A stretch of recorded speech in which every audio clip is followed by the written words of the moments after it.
Hi everyone, I hope you are doing well and staying safe and healthy during these times.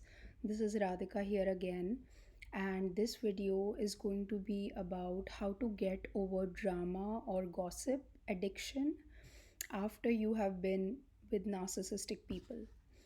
Um, so, if you grew up in a narcissistic family, or if maybe your family wasn't narcissistic, but later on you went out in the world and the friends group that you made in your school was maybe narcissistic, or you got married into a narcissistic family, or you work in a narcissistic work environment, one thing you will find common is that there's a lot of drama and there's a lot of gossip, especially if there's a covert narcissistic person involved.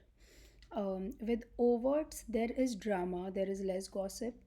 With coverts, there is both, there is drama and gossip.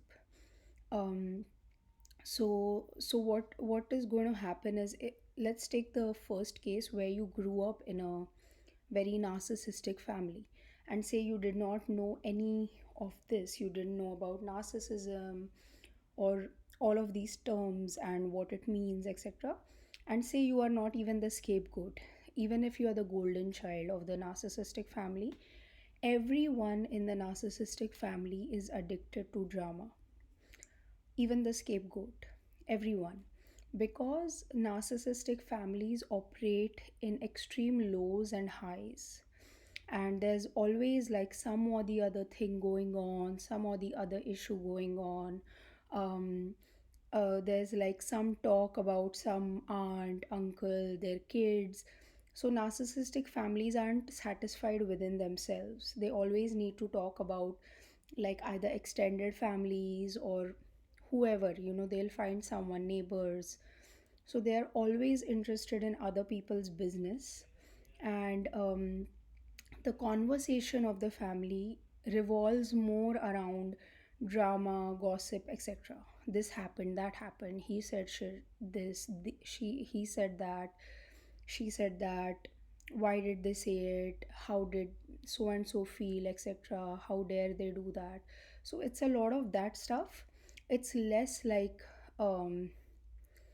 goal oriented stuff, like it's less like our family, how do we make progress, or how do we stay balanced, or what better things can we do, or it's the talk is not intimate. Basically the talk is very surface level, and it's riddled with drama and gossip.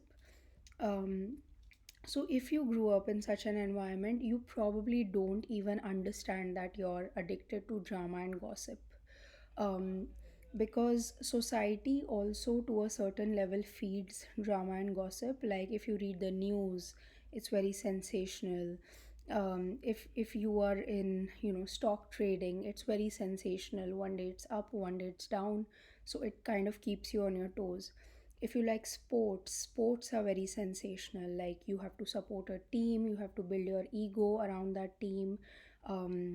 You cheer for the team, you want the other team to fall, all of those things. So unknowingly we have a lot of drama in our life.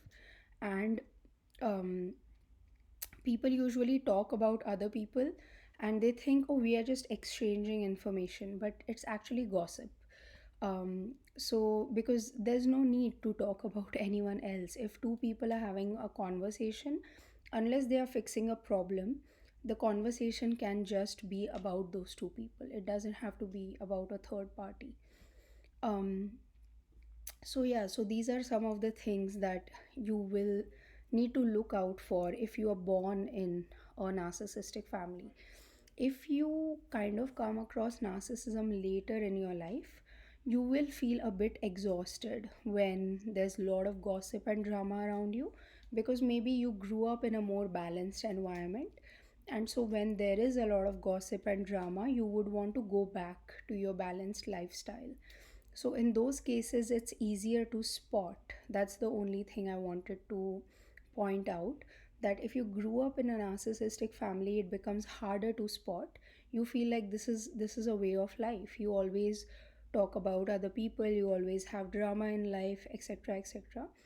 But it's not really. It's just because you have been conditioned that way. And in the other case, when you had a balanced childhood, in that case, yes, you will feel exhausted when you come across a lot of drama and gossip later in your life. So that way you'll recognize it faster. um, Now what happens is, if you once you reach this phase where you have recognized that I might have drama addiction, when things in my life are very calm and quiet, I like to create drama myself by stirring things up, or I get bored, or I go looking for trouble, something of the sort. When you recognize this in yourself, just understand that it's just a habit that you have, and the habit is because you were exposed to a lot of drama in your childhood probably, and that conditioning has stayed with you. And you will also find yourself gravitating towards people who gossip, who create drama. And people who do not gossip, who do not create drama, who are very calm and quiet, they'll feel boring to you. You'll be like, hanging out with this person, it's really boring. I get nothing out of it. So that's because you are looking for drama. And when someone is very calm and quiet, and they don't talk much about others, they just do their own work, they sleep, they eat, they're doing all the basics in life, but probably they're very present while doing all those things. And so all those things are not boring to them. But if you have drama addiction, you will find it very boring to be around such people. um, so if you are in that boat, then what you can do is, you can first realize this, that it is changeable. And you also have to set an intention to let go of drama and gossip from your life. Because if a part of you is actually addicted to it, and that part of you doesn't want to let it go, then you'll have to like keep at it, because a part of you might actually like a lot of drama and gossip. So yeah, so just recognize that within yourself. And then one way of like kind of weaning yourself off of drama or gossip is, don't do it in your real life. Kind of detach from the people around you or the gossip around you, and find that drama in art. Like, you can watch serials or television that has drama. You can read books that have drama. You can read about history, because history is full of drama. um, you can watch sports. Sports are full of drama. So what you can do is, take it away from your real life at least, so in that way you will have less conflicts in the relationships which are close to you. Like, if you always have a tendency to argue with your spouse, when you feel this need for drama, instead of arguing with your spouse, you can watch like a dramatic serial or something. So that way what is happening is, you are taking your need of drama and getting it satisfied from somewhere else, not from a human being.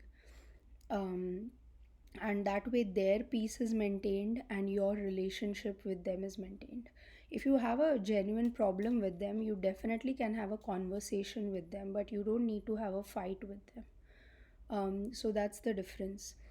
And then slowly, when you find other sources of drama like news, television, serials, music, maybe um, sports, etc., you have to keep in mind that slowly you have to reduce the intake of these dramatic things of your life. So if you want to keep it at that level and always have a certain amount of drama in your life, that's totally fine.